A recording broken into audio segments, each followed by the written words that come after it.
Salut à tous, une petite double GA du coup aujourd'hui avec le match 2 de la première semaine contre Data, mais il n'y aura qu'un seul fight parce que la suite de l'enregistrement a foiré, et le match 3 du coup.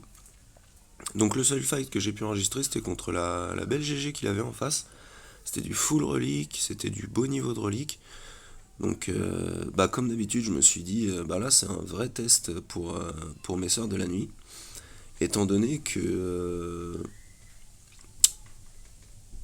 j'ai pas testé contre du full G13, il y avait toujours un G12 dans le lot, etc. J'avais un peu peur étant donné quand même que, bah, comme je le disais, c'est une team qui a pas besoin de mode à part Taka, a besoin de santé, ou d'une flèche esquive des critiques selon ce qu'on préfère. Mais perso c'est de la santé. Et le reste c'est vraiment des modes, il n'y a pas de speed, c'est pas très beau. À ça j'ai essayé de lui mettre des trucs avec un peu d'attaque histoire de, vu qu'elle se rank up aussi. Mais sinon c'est pas un truc super ouf en mode. Talzin elle est G8. Là je me suis trompé en plus, j'ai mis l'esprit qui est G8 et là qui a même pas de mode. La zombie elle est G10 bah, juste pour ces deux revives et que Daka se rank up au début. Et puis bah, en temps normal c'est Talia qui est G8, même pas niveau 85 donc dans la team, donc c'est plutôt cool. Donc là ben, on fait que rank up Daka, et par contre depuis une ou deux TW, plus cette GA là, j'ai trouvé qu'il y avait beaucoup plus de fois où Daka ne reste pas toute la team. Avant, c'était quasiment tout le temps toute la team. Et là, il en manque souvent une. Bah là encore, il en manque une. Ça fait la.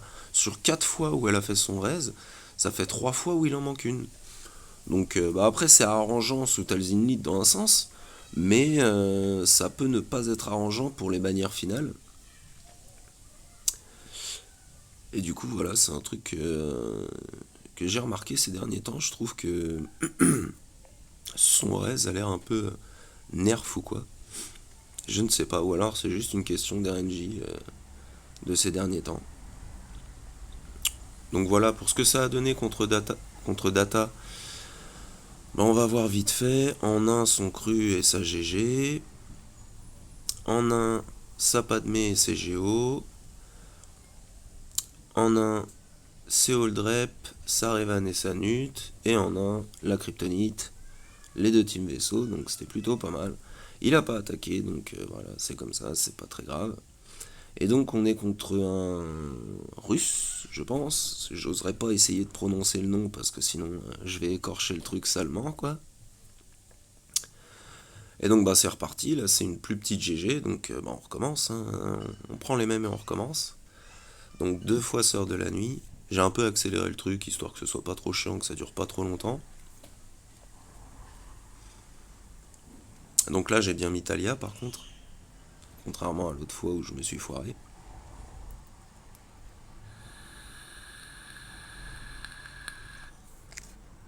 Et puis là, bah, c'est toujours le même principe, essayer de stun à droite à gauche, commencer à les descendre, mettre de la plague, dispel droid K. Des fois je le dispel pas tout de suite, mais là je suis allé direct dessus, je me suis dit bon lui il peut être embêtant. Alors autant aller les zigouiller direct.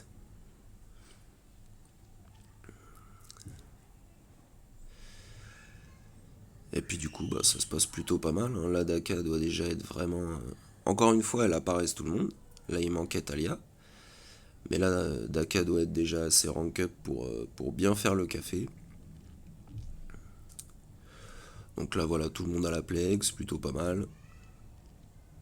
On va garder le dispel d'assage au cas où Droidka refasse sa roulade. Sa pâté trollade.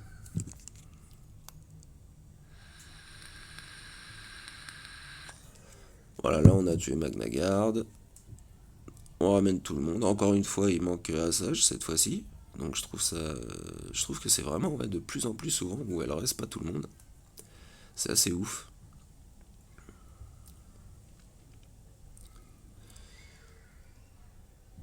Là enfin on reste Assage, on dispel Droidka du coup, on remet un coup de plague à tout le monde. Le B2 il commence à être dans le mal, le B1 il vient de disparaître. Donc on est plutôt au top. Hop, encore une fois, là, elle a pas ramené Talzin. Après, bon, Il y a des moments où c'est quand même arrangeant, étant donné le litre de Talzine. Là, Daka, elle doit avoir 3 milliards de santé, donc elle risque plus de tomber, quoi. Mais là, voilà, je fais une petite erreur, je bute GG alors que j'ai pas ramené Talia. Bon, ça fait 53 bannières, c'est pas très très grave. Et du coup, voilà, là, on va aller s'en prendre à Motma. Désolé pour les cloches. Et du coup, on prend quoi? Bah, on prend les Jawa, c'est normal. Ils sont tellement fun. Nebit en lead. J'ai que mon Jawa normal qui est G12. Comme il a pas de nom, il mérite pas d'être G13. Donc voilà, au début, tout va bien. Hop. Ils commencent à se mettre leur déto tranquillement. Sauf que là, je m'aperçois que le Han de la Neige, bah, c'est pas un combattant rebelle, donc il fait pas autant d'assists que tous les autres. Et du coup, je plie tout le monde sauf lui. Je me dis, bon, il y a peut-être moyen de le finir quand même en grattant avec les 4 Jawa qui me restent. Ça devrait aller. Il ramène Motma, qui ramène Wedge, ou Biggs, l'un des deux, on s'en fout, ils sont aussi nuls l'un que l'autre. Et en fait, bah, je m'aperçois que je pourrais jamais le tuer. Donc je me dis, bon, on va essayer de rééliminer Motma, et on terminera avec autre chose en laissant défiler le temps.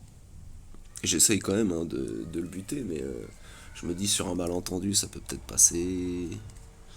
Il y a quand même le stun qui me reste, donc ça peut peut-être aider tout ça, mais en fait non, ça ce sera pas possible. Là, elle amène son petit pote en plus, donc ça commence à être compliqué.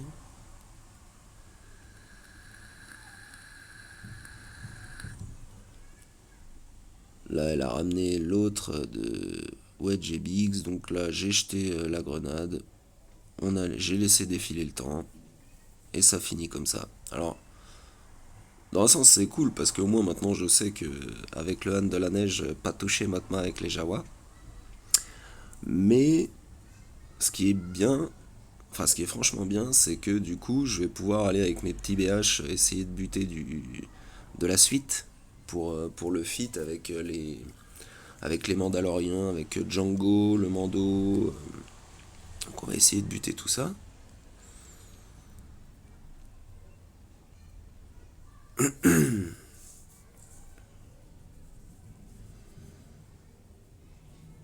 Malheureusement là Django le tue pas.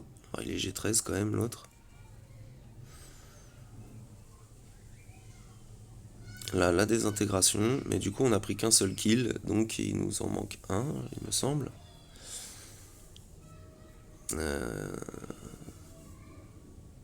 Ouais, voilà, on est à 11 sur 12, donc bon, ça arrive.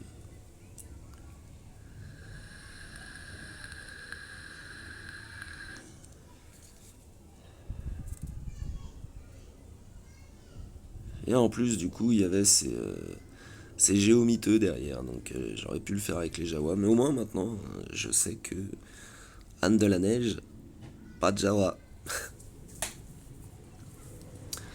Donc en haut, il a son JML, il a CNS et il a sa Phasma qui est, bah, pour SLKR qui est relique, quoi.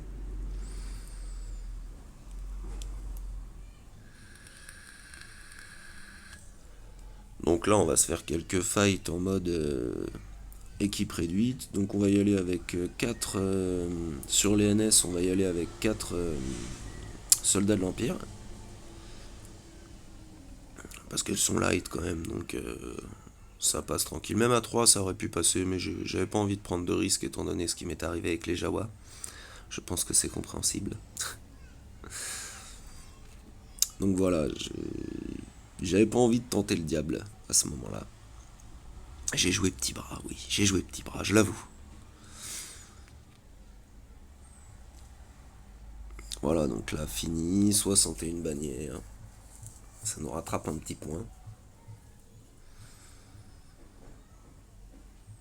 Ensuite, vu ce qu'il nous reste, bah, le plus simple, ça va être les géos avec Traya et Sion. Là, pareil, sur des petits géos comme ça, en temps normal, j'aurais peut-être juste mis Traya.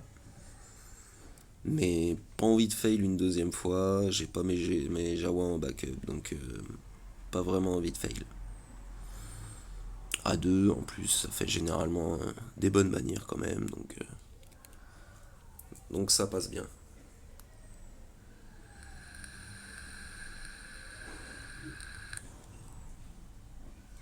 Les deux sont R6. Je sais plus s'ils travaillaient pas R7 d'ailleurs, je me rappelle plus. Voilà, bon là ça tombe à chaque fois que je joue, du coup c'est pas mal.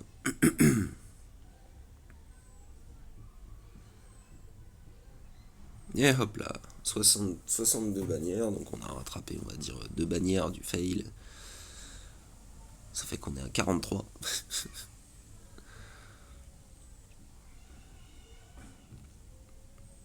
Là du coup, je réfléchissais à ce que j'allais mettre sur JML, ce que j'allais mettre sur Phasma, et puis sur la Team Nut avec le Wampa. Il y a des relous dans la Team Nut.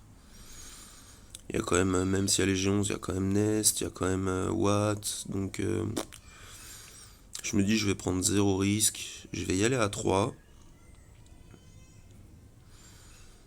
DR, BSF, Malak. Normalement, ça devrait bien se passer.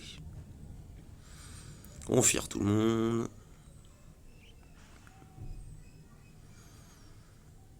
On va focus Watt dès le début. Voilà, comme ça, c'est fait. Après un petit bzz. Et voilà. Voilà qui n'a pas été très utile, mais ça se prend. On a rattrapé quelques bannières encore.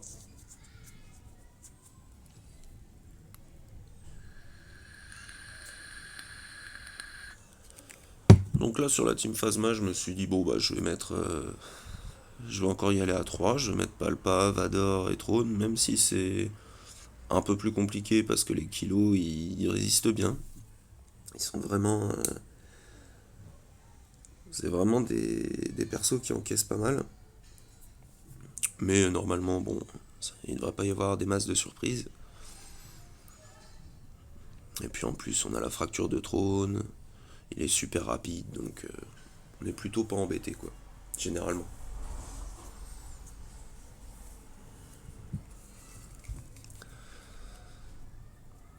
Donc comme je disais, on va aller fracturer le kilo masqué parce que lui il résiste vraiment super bien. Ensuite on va faire le premier lancer au panda. On va aller ability block à droite à gauche. La deuxième AOE dot sur le TIE. On finit l'officier, on essaye de stun. Le seul qui est pas stun c'est celui qui est fracturé donc tout va bien. On finit le... Ah non même pas. Je suis allé sur Phasma. Donc là on finit le panda, voilà. Un petit choc pour Phasma. Fin, refracture, comme ça il bouge pas. Petit choc pour le pilote. Massacre, AOE, jeté de sabre, basique. Voilà, impeccable.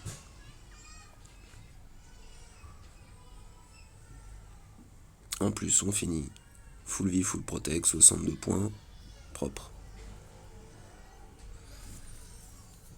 Puis là, vu que sa team, elle était pas super ouf, je me suis dit, je vais tenter un truc quand même. Le problème de prendre l'armurière avec SE quand on est face à JML, c'est qu'il va faire son AOE qui ability block et JKL il va faire son AOE stun. Donc on va perdre des tours. Et du coup, je voulais voir si l'armurière résisterait assez longtemps pour quand même mettre son armure de Beskar sur SE. C'est un des seuls trucs que j'ai jamais tenté en arène, donc je me suis dit pourquoi pas. Sinon, j'aurais juste probablement envoyé Watt et le Seed Trooper avec. Bon, bah là en plus, Revan qui focus l'armurière, pan, c'était pas un test très concluant. J'avais essayé aussi de mettre la technologie au Seed Trooper comme il résiste pas mal. Mais là, au final, bon bah, ils se sont fait éclater tous les trois très rapidement. Bon, heureusement, CSE contre des Jedi, ça devrait aller, c'est pas violent. Bzit 1 de moins. Bzit 2 de moins. 3 de moins. Ah non, je les ai link.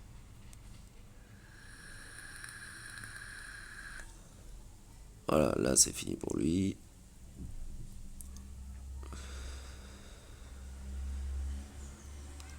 On est pas mal.